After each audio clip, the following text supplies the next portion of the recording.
તો પંચમહાલમાં વરસાદથી પ્રકૃતિ સોળે કળાએ ખીલી ઉઠી છે। પાવાગઢ મંદિરથી વડોદરા સુધી અદ્ભુત નજારો।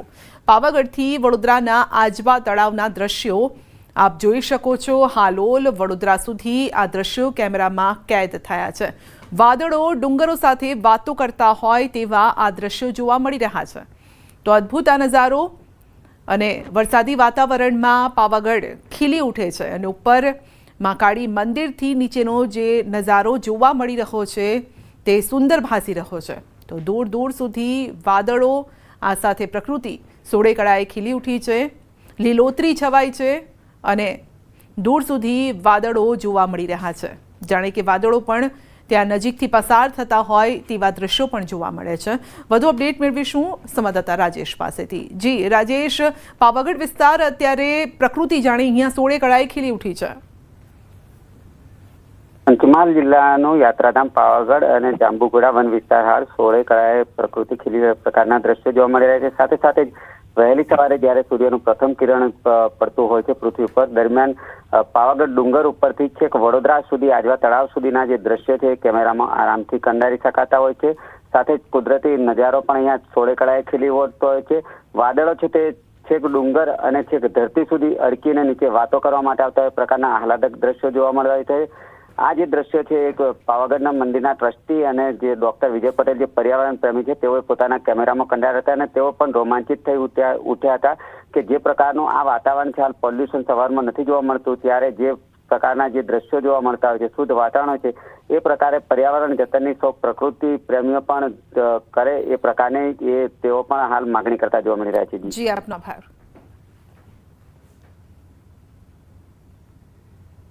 આ તરફ અમદાવાદ એરપોર્ટ સર્કલને નિવૃત્ત આર્મી જવાનોએ બાનમાં લીધો છે અને નિવૃત્ત આર્મી જવાન દ્વારા રોડ બ્લોક કરવામાં આવ્યો। છેલ્લા અડધા કલાકથી સ્થાનિક પોલીસ દ્વારા આપવામાં આવી રહી છે સમજ। પોલીસની સમજાવટ છતાં રોડ સર્કલ પર નિવૃત્ત સૈનિકો બેસી રહ્યા છે। એરપોર્ટથી આવવા જવાનો જે રસ્તો છે તે પણ બ્લોક થઈ ગયો છે। પોલીસે વિરોધ કરનાર માજી સૈનિકોની અટકાયત કરી છે।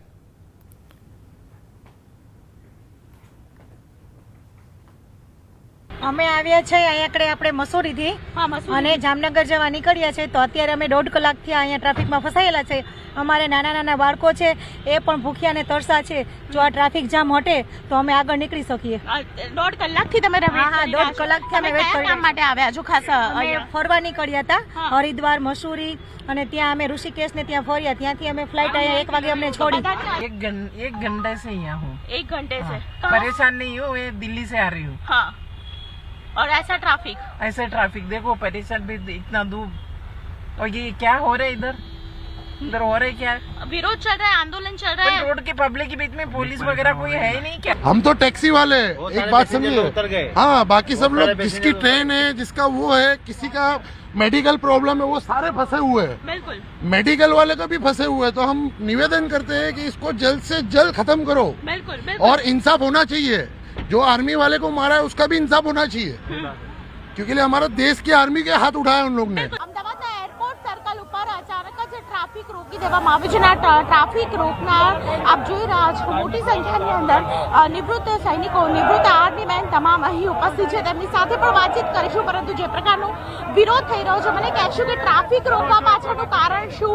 આપ શું કહેવા માંગો છો સરકારને? સરકારને અમે એટલું જ કહેવા માંગીએ છીએ, કારણ કે અમારા જે લીડર છે નિમાવત સાહેબ, એમને હવારમાં ગ્રેપ્તાર કરી નાખ્યા છે। કારણ કે અમારી આજ રેલી હતી, શાંતિપૂર્વક રેલી અમને કાઢવાની હતી। તો રેલીનું પરમિશન કે તમને મળેલું નથી, અમે પરમિશન માટે માગેલું, એપ્લાય કરેલું, છતાં અમને પરમિશન આપી નથી। मैम, हमारे कोई गुजरात सरकार में सरकार कोई हमारा बात सुनना नहीं चाहती। हमने मुख्यमंत्री से मिले, हर्ष संघवी साहब से मिले, नीरजा कोटरू मैम से मिले। हमारे को जो खो खो की गेम खिला रहे हैं, मतलब हमारे को लॉलीपॉप दे रहे हैं। मुझे बताइए मेन मुद्दे क्या है, किस वजह से आप आज रैली निकालने वाले थे? मैम, हम इसी हमारे 10% अनामत है जो गुजरात में कोई भी भर्ती है, जैसे पुलिस की भर्ती है, हमारी 1240 वैकेंसी है, तो उसमें से हमारे बंदे सिलेक्ट करनी चाहिए। लेकिन हमारी जगह हमारे को 40 मार्क क्राइटेरिया रखा है, लेकिन हमारे में वो नहीं रखना चाहिए।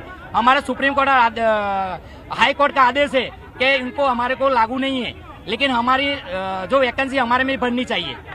તમામ લોકો છે કોઈ પણ સમજવા તૈયાર નથી. મુદ્દો એટલો છે કે સરકાર સુધી તેમની વાત પહોંચે અને ખાસ કરીને મુખ્ય આંદોલન જેમણે શરૂ કર્યું છે નિમાવતજી, તેમને ખાસ કરીને અહીં તેમને છોડવામાં આવે તે પ્રકારની માંગ છે આ તમામ લોકોએ કરી છે સરકાર સમક્ષ. કેમેરા પાસે ખેંગા રાઠોડ સાથે દીપિકા કુમાર, ન્યૂઝ 18 ગુજરાતી, અમદાવાદ. ગાંધીનગરમાં માજી સૈનિકોનું આંદોલન ઉગ્ર બન્યું છે. ગાંધીનગર પોલીસ છાવણીમાં ફેરવાયું છે. 22 દિવસથી સત્યાગ્રહ છાવણી ખાતે આંદોલન છે. દેખાવકારોની પોલીસ સવારથી જ કરી રહી છે અટકાયત અને ગઈકાલે મુખ્યમંત્રી સાથે કરી હતી બેઠક. અનામત સહિતની માંગોને લઈને વિરોધ છે. માજી સૈનિકોના વિરોધ અંગે બોલ્યા છે MLA ઉમેશ મકવાણા કે મેં માજી સૈનિકોની મહારેલીને સમર્થન કર્યું હતું. અટકાયતની ઘટનાને વખોડું છું. આને હું સખત શબ્દોમાં વખોડી રહ્યો છું, કારણ કે મેં પણ એક ધારાસભ્ય તરીકે આનું સમર્થન આપ્યું હતું. જ્યારે પણ આનું સંગઠન જે પણ યોજના ઘડશે એમાં ધારાસભ્ય તરીકે મારી સરકાર અને માજી સૈનિકો વચ્ચેની કડીરૂપ હું બનીશ અને એની ફરીથી એની માંગણીને લઈ અને સરકારમાં રજૂઆત કરીશ. અને જો ફરીથી એ લોકો પદયાત્રા કે આંદોલન કરવા માગતા હશે એમાં પણ મારું સમર્થન રહેશે. પ્રધાનમંત્રી મોદી આવશે ગુજરાત પ્રવાસે. 25 અને 26 ઓગસ્ટે ગુજરાત પ્રવાસે આવી રહ્યા છે PM મોદી. નિકોલ ખાતે ખોડલધામ મેદાનમાં યોજશે જંગી સભા.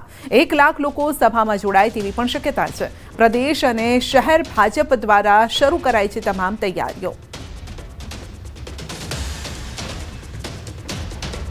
અત્યારે પણ લોકોની સામેથી લોકો ખૂબ મોટા પ્રમાણની અંદર ઉત્સાહિત છે અને જે પ્રકારે ત્યાં વ્યવસ્થા થઈ રહી છે અને લોકોનો ઉત્સાહ જે પ્રકારે અમને દેખાઈ રહ્યો છે એ પણ હું નિશ્ચિત રૂપે કહું છું કે 1 લાખ કરતાં વધારે લોકોએ પ્રધાનમંત્રી શ્રી નરેન્દ્રભાઈ મોદી સાહેબને એ દિવસે સાંભળવા માટે, મળવા માટે એ આતુર છે.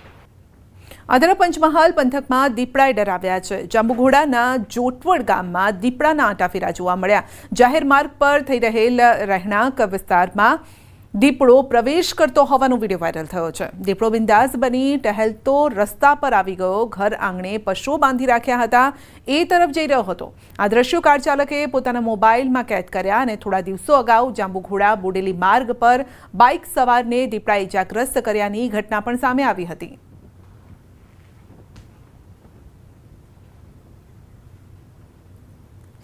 માઉન્ટ આબુના વસ્તીવાળા વિસ્તારોમાં રીંછોના વધતા પ્રવેશને લઈને શહેરીજનોમાં ભય છે, પરંતુ આ બાબતે વન વિભાગ ધ્યાન ન આપતું હોય તેવું પણ લાગી રહ્યું છે.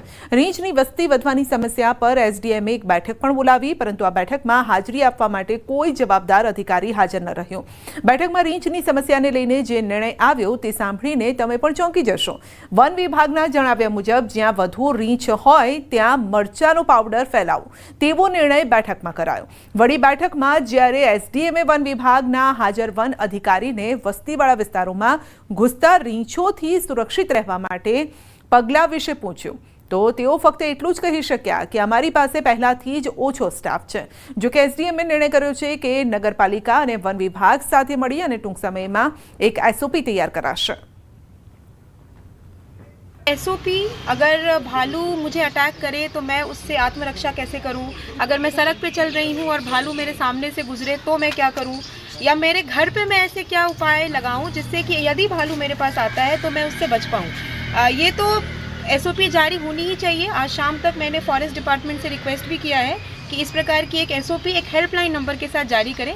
और नगर पालिका की ड्यूटी ये बनती है कि जो शहर के क्षेत्र में कचरा है उसका आप निष्पादन करें, क्योंकि शहरी क्षेत्र में जो खाने के पदार्थ होते हैं उससे भालू जो है वो बहुत अट्रैक्ट होते हैं.